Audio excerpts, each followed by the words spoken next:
Bonsoir, je pose ça là avant tout de vous expliquer ce qu'on va faire aujourd'hui. Je voulais m'excuser pour la dernière vidéo, il y a des faux raccords énormes, il manque des plans. Je suis parti en déplacement avec le PC, j'ai commencé le montage mais du coup j'ai la carte SD qui a disparu de mon PC. Donc je sais pas, bon, je voulais m'excuser, ça sera de mieux en mieux avec le temps, vous inquiétez pas, c'est la première, c'est le temps de se roder, il me faut du rodage. Aujourd'hui, on installe enceinte et poste dans la Mazda, courte vidéo parce qu'après on attaque le moteur, plutôt le moteur pas vraiment, on attaque le repeindre du moteur, tout faire plus propre etc. avant d'attaquer le turbo. Je commence à recevoir les pièces du turbo, au fur et à mesure je les commande etc. et ça commence à arriver tout doucement, mais c'est en cours. Donc installation de JBL pour avoir un meilleur son. Pourquoi il est déjà ouvert? Parce que j'ai fait des tests. Installation du poste radio écran. À la base je voulais pas du tout, je voulais rester dans l'univers un peu Youngtimer, donc voiture un peu d'origine, etc. Le truc c'est que du coup là dans la boîte à gants j'ai un mano AFR et le jour où je vais rajouter un turbo je vais devoir avoir quelques manos supplémentaires. Je voulais que ça fasse le moins Youngtimer possible, donc les cachets etc. mais ça va m'embêter énormément. Donc j'ai trouvé une technique, c'est avec ce petit écran qui est un poste radio classique mais avec Android CarPlay et tout, mais un logiciel Android dessus. Je peux brancher mon calculateur avec le logiciel Real Dash qui me permet de créer un peu tous les manos que je veux afficher sur cet écran. Donc ça me permet de faire une pierre deux coups. Donc installation de l'écran. Je l'ai ouvert parce que j'ai testé et parce que en fait j'ai remarqué qu'il me manquait la case en métal qui va à l'intérieur. Donc je l'ai commandé, je la recevrai demain. Mais aujourd'hui on va commencer les enceintes et demain je finirai ça. Voilà. Donc je déplace la Mazda vite fait pour qu'on ait un peu plus de place. En plus le soleil il se lève, ça fait plaisir. Ce qui fait froid et je suis en t-shirt. Je déplace la voiture et on s'y met. C'est parti les gars.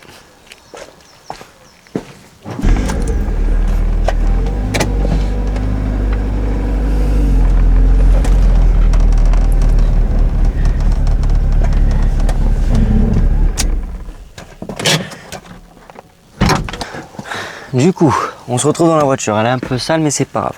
On va installer le poste, les enceintes.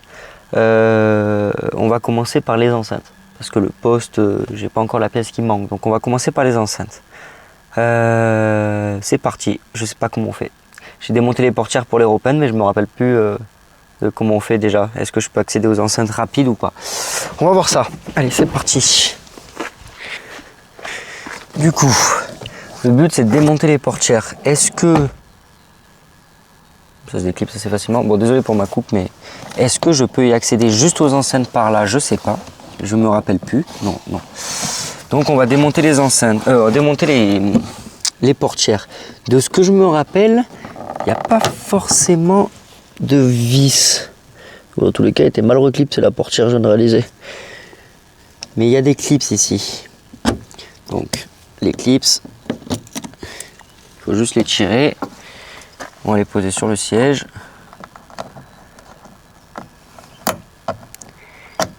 Hop. Est-ce qu'il y en a d'autres? On va passer la main. C'est le plus simple, je trouve. Ça a l'air d'aller. On va commencer à tirer doucement. On va voir ce que ça donne. Ah si, je crois qu'il y a une vis là et là. Ok, chercher un tournevis. Ok, deux petits tournevis cruciformes. Donc, je vois qu'il y a une vis dans la poignée. Prendre le tournevis celui-là qui est plus gros.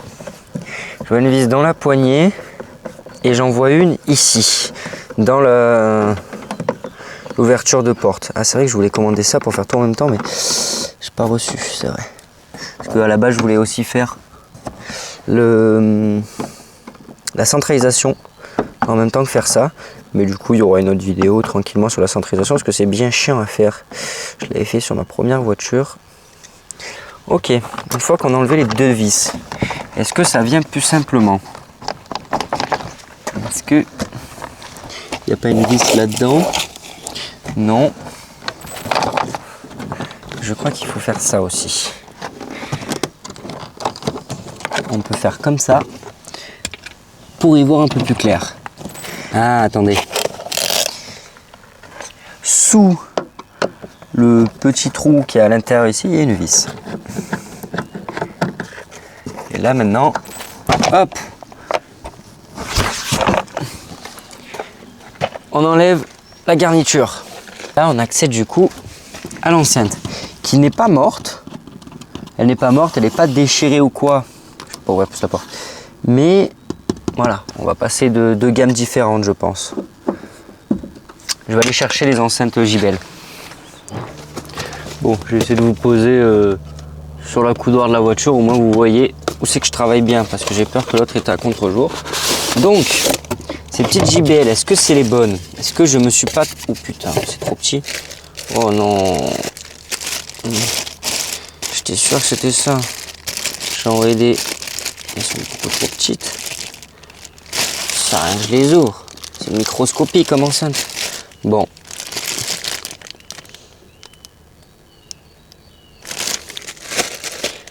Raté. On recommande. Bon, ça va, je les ai pas abîmés, je les ai ouverts ultra proprement, j'ai même pas sorti, donc on va les renvoyer et on va voir ce que je trouve.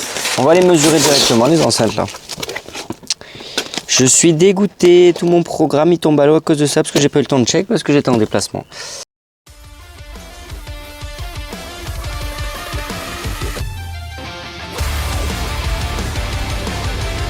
Oh putain, c'est collé.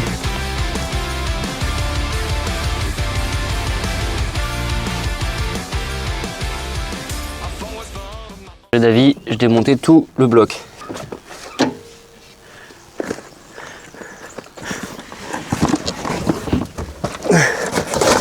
Bonsoir.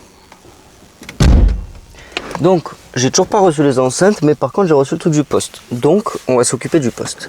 Alors moi, la différence sur mon poste, c'est que du coup, j'ai mes arrivées avec l'adaptateur calé sur l'ancien poste. Et il y a un câble blanc élec de merde qui part et qui alimente ma sonde lambda. Qui me permet de sortir la FR, etc. Donc le truc, c'est qu'il va falloir l'alimenter aussi. Mais j'aimerais voir si je peux pas l'alimenter sur le petit... Parce que cet écran, du coup, il dégage. Facile. Ah, c'est pas branché. Est-ce qu'il y a une prise qui traîne? Oui. Est-ce qu'il y a du 12 volts qui arrive à cette prise? Voilà. Parce que s'il y a du 12 volts, je préfère l'alimenter et faire l'alimentation de ce petit truc-là qui m'alimente tous mes manos dans le futur. Et le poste au reste.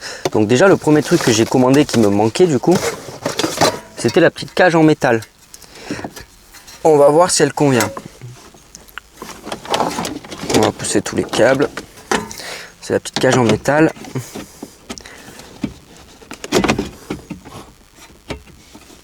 On ne bouge pas. Et on va sortir le petit poste. Et on va voir comment ça se fixe. Donc le poste, il y a derrière l'alimentation. Donc moi j'avais dénudé ça pour tester avec cette alim. Donc on va voir ce qu'on va faire. Avec les deux adaptateurs que j'ai dessus et la puce GPS. Donc pour l'instant on envoie tout derrière. On veut juste voir est-ce que ça se fixe facilement ou est-ce que c'est une galère.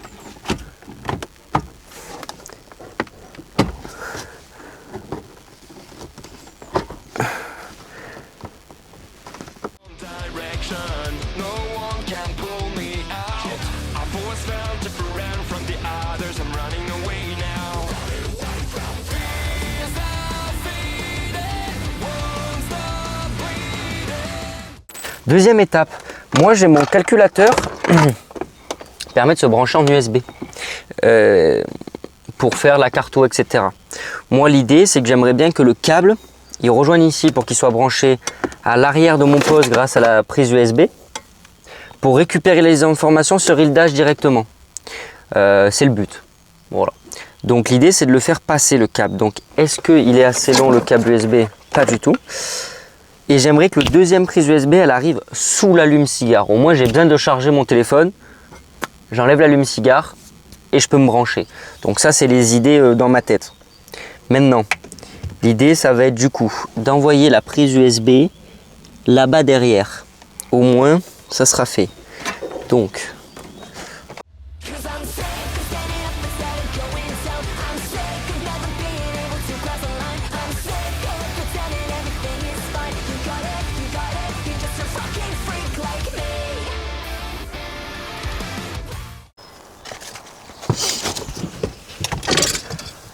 Et vous n'avez pas vu, mais j'ai changé le volant. Je suis passé sur un volant Quick and Connect. Le truc, c'est qu'il y a un petit jeu, donc c'est parfait. Il faut que je le redémonte pour que vous le voyez.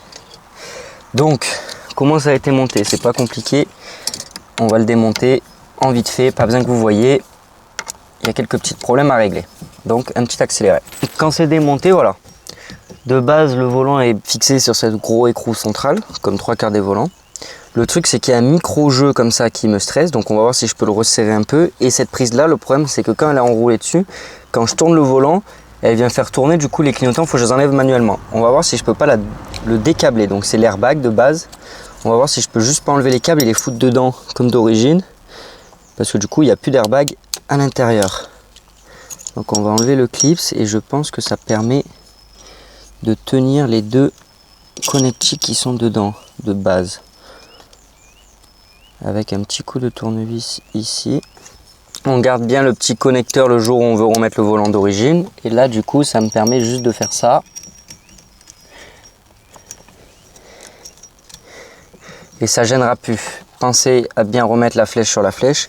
Et on va voir, est-ce que je peux le visser un peu plus fort pour enlever ce petit jeu? Oui, largement. Et là, il n'y a plus le jeu. Voilà. Donc, on remet flèche sur flèche. On remet le petit câble. Là, plus un seul jeu. Donc maintenant, comment on remonte un volant? Donc une fois que vous avez enlevé votre volant, donc c'est facile sur une Mazda MX-5, il y a deux vis de 10 de chaque côté. Pensez à retirer la batterie pour enlever l'airbag. Vous retirez, vous enlevez la grosse vis au milieu. Donc moi j'ai mis un coup de clé à choc parce qu'il faut tenir le volant. Vous mettez votre adaptateur que vous achetez. Donc il faut, sur tous les véhicules, il faut un adaptateur. Le petit cache en plastique pour que ça fasse comme d'origine. Voilà. Et ensuite vous avez donc le quick release, qui est une petite plaque comme ça. Et merde.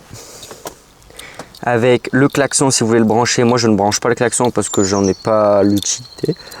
L'utilité sur cette voiture, c'est qu'il y aura un klaxon différent, donc je le ferai le jour où j'aurai le klaxon à brancher. Et en fait le quick release du coup ça se branche un à l'autre. Donc pensez bien à le clipser.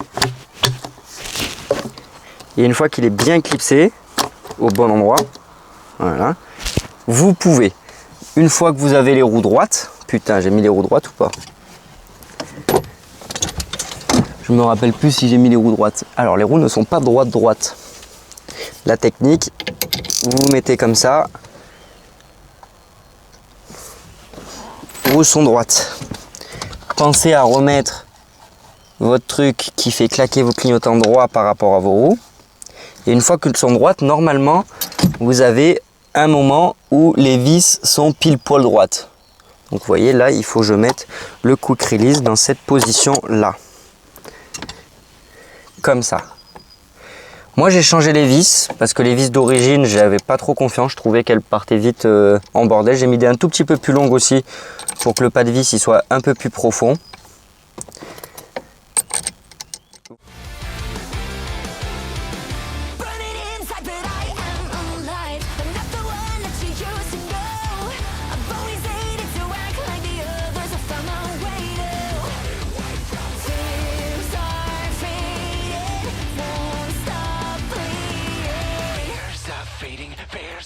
Une fois que c'est fait, prenez votre volant et là vous avez un volant droit, les roues droites et votre volant n'a pas de jeu du tout et vous avez une direction. Voilà, et là vous regardez, ok, hop, c'est magnifique. Voilà comment installer un quick release. Et là quand vous voulez l'enlever, hop, vous enlevez votre volant. On reprend le même plan que la dernière fois. Donc on avait enlevé l'enceinte qui était là. Et maintenant, on a normalement les bonnes. Donc, petite JBL Stage 3, très simple, efficace, 70 € sur Amazon. Et ça a l'air d'aller en lieu et place. Maintenant, il va falloir arriver à décoller l'ancienne enceinte pour mettre la nouvelle, que j'aimerais éviter de coller. Mais normalement, ça a l'air bon. Donc, direction l'atelier. Bon, vous m'excuserez, c'est le gros bordel. Mes cheveux, ainsi que l'atelier, parce qu'il y a de tout là, il y a de la peinture, parce que ben voilà, il y a un truc, il y a la porte, parce qu'en ce moment je fais tout en même temps. Donc là dans tous les cas je fais les enceintes et ensuite il y a un gros rangement qu'il faut être fait. Donc il faut arriver à décoller l'enceinte, parce qu'elle est collée à la colle sur le support, parce que j'aimerais réutiliser le support. Maintenant comment on va faire, c'est une bonne question, parce que ça a l'air vraiment d'être collé bien fort.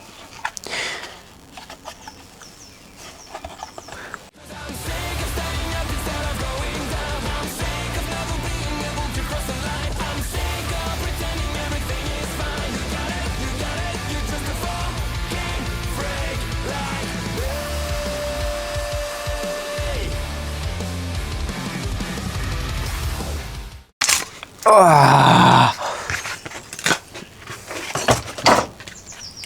et là, normalement... Oh là là, ça va en lieu et place, ça dépasse même pas. Il y a les trous qui correspondent. On va laisser le reste de colle, au moins ça va la garder un peu dure. C'est magnifique tout ça. Du coup, il faut les installer ici. Ah, les bâtards, ils mettent pas les petites pins. C'est bien, mais...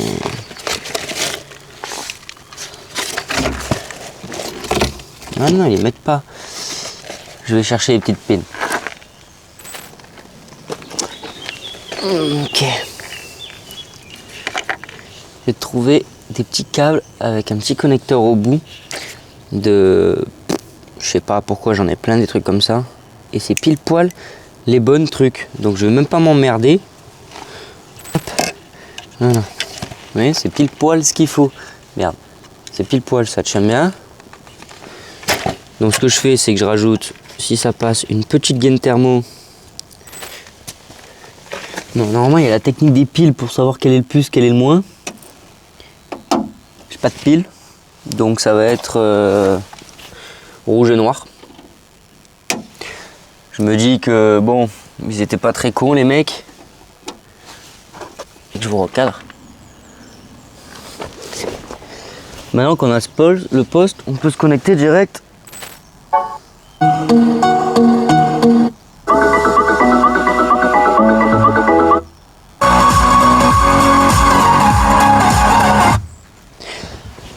C'est branché dans le bon sens, les bases sortent. Bon, c'est ma technique de vérification. Bon, on va poser ça là. Le problème, c'est que j'ai perdu le petit cache en plastique qu'on a démonté il y a 2 minutes. C'est mieux quand on l'a retrouvé. Donc, je débranche. Donc, ça, c'est le up. Donc, on va mettre le up. On va passer les câbles proprement. Ok.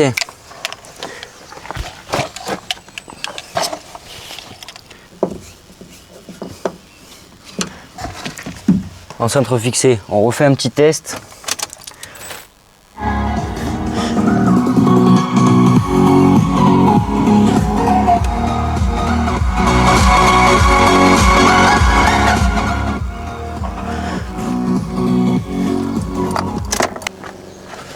Ok, maintenant on remonte la portière.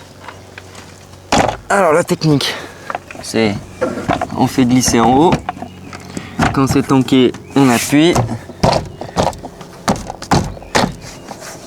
On tapote un peu partout.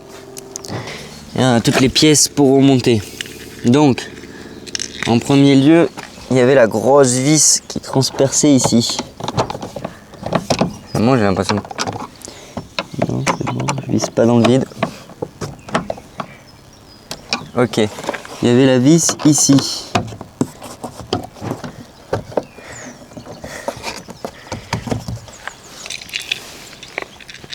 Il y avait la vis ici.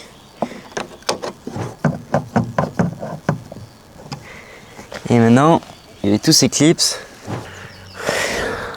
Et voilà, portière de remontée. On fait l'autre côté en accéléré et ça sera bon.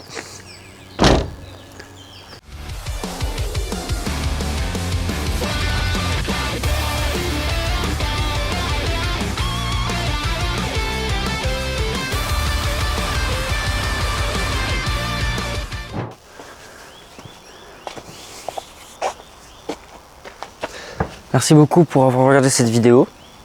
Du coup, on a installé un volant et des enceintes. La vidéo m'a coûté à peu près 200 €. Il y a environ 150 € d'enceinte et 70 €, donc un peu plus de 200 €, un peu 70 € pour le volant, etc. Donc voilà, merci beaucoup d'avoir regardé. Passez à vous abonner, lâcher un like, etc. À regarder les autres vidéos qui vont arriver au fur et à mesure. Donc on a une Clio 2 où on va refaire des freins, une vidange rapidement, au moins. Ça sera fait, on va avoir encore du travail sur celle-là. Le prochain travail sur celle-là, je viens de recevoir les pièces, des petites admissions pour pouvoir poser